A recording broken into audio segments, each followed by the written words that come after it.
For nearly 30 years, a small European museum hung what everyone thought was a fake Van Gogh in a quiet stairwell corridor, where tourists hurried past on their way to the cafe and restrooms.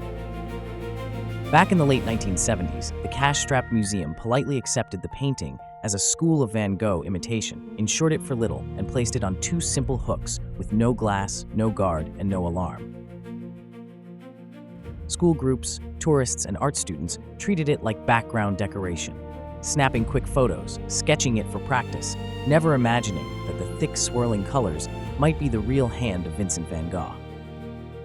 As the years passed, thousands of casual snapshots of this copy quietly spread online, buried in travel blogs, early photo-sharing sites, and social feeds, always labeled as an unimportant imitation in a minor museum.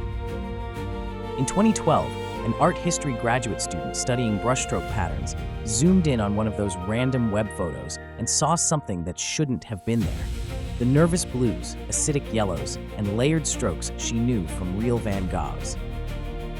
Knowing that Van Gogh's Arles paintings used a very specific mix of pigments, she compared online images, stroke directions, and color layering, slowly realizing that this supposed copy behaved exactly like authenticated works from the late 1880s.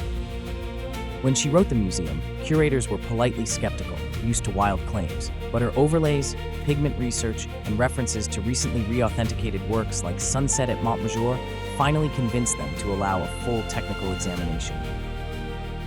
Under harsh lab lights, X-rays and microscopes revealed Arles-era pigments, reused canvas, hidden sketch lines, and paint layers that matched Vincent's known habits so closely that outside experts one by one agreed this was an original Van Gogh.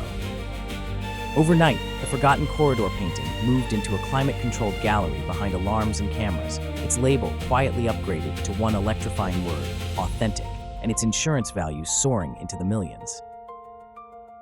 People around the world suddenly realized their old holiday snapshots showed a masterpiece hiding in plain sight, proving that sometimes the only difference between copy and treasure is a curious mind, a zoom button, and a question nobody asked.